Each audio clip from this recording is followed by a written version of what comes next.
Here go. It's so hard. Revolutionaries, what's cracking? It's a beautiful Friday, California. I was sitting here looking at a little clip this morning. I usually get up and get my little geopolitical time in, but for some reason, Pac popped up this morning. An old interview of his. He said something that I've been reflecting on for my entire life because it was what I dealt with. My mother and stepfather, the guy who raised me up when I was like 11, they never got along. Always arguing. It was so bad that by the time I was 10, I was praying for them to get divorced. My grandmother made a joke a couple months ago when I told her that. 'Cause I never told anybody that until then. I told my grandmother that. She laughed.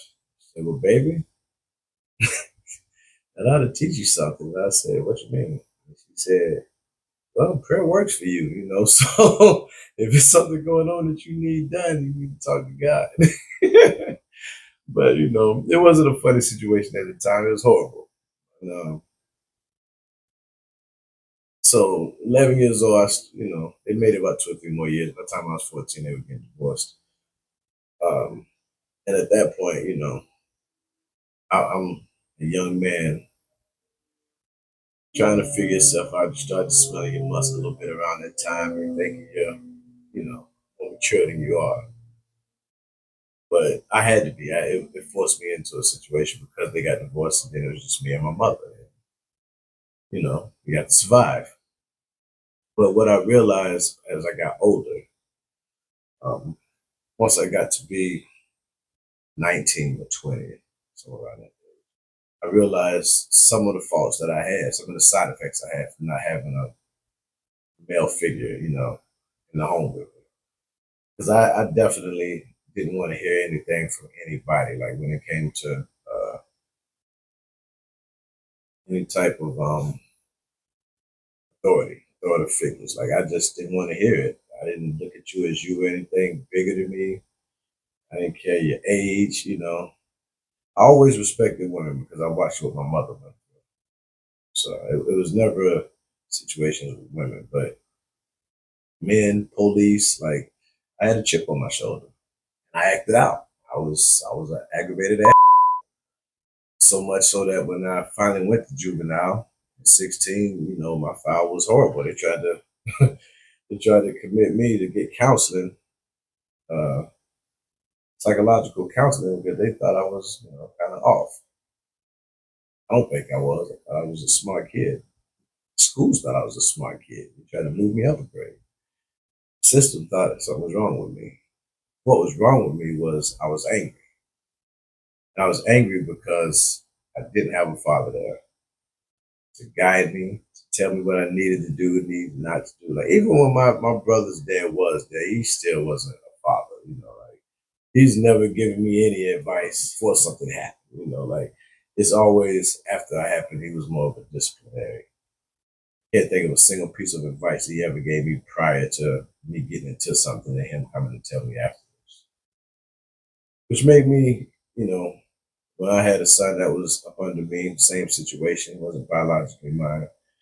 I did all I could to make sure that I connected with him, to make sure that we talked. To this day, when we talk, I talk to him like a man, but still like a son. And because that's important, man. Like young black males need that because what the world doesn't realize is we come into this lifestyle in America that's already uh, it's already something that's more of like an adversary as opposed to a lifestyle. Like you have so many things that you have to be cautious of being a black male. Watch where you go at, watch how you talk to people. I had a cop pull me over one time, and this I swear to God, I had a cop pull me over in Georgia. I was on the interstate, across the median from him. It was a little small median, and I was coming up to a light to make a U-turn. I'll make a turn actually, and he's coming past me, and we catch eye contact. And because he's looking at me, I'm looking at him as we pass. He whips his lights on and pulls me over. I asked him what he pulled me over for. He said because I was staring him down. Like he don't know how bad I want to.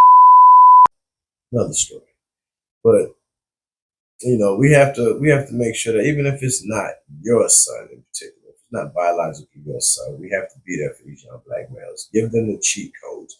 Tell them what's out there. Tell them what they're going to be up against because we're losing too many of them senselessly, and it's because of the disconnect because we're not talking. We're not grabbing the little youngins by the coattails no more and telling them what they need to do, in order to survive. So man up and stand up, man. That's evolutionary talk. That's what we got to do, black man. They got to be your biological son. Make sure that these young men get a fair chance at it. We didn't have that. We had to do all types of wild stuff just to maintain. They shouldn't have to. Come out. Have a beautiful day, evolutionaries. Salute.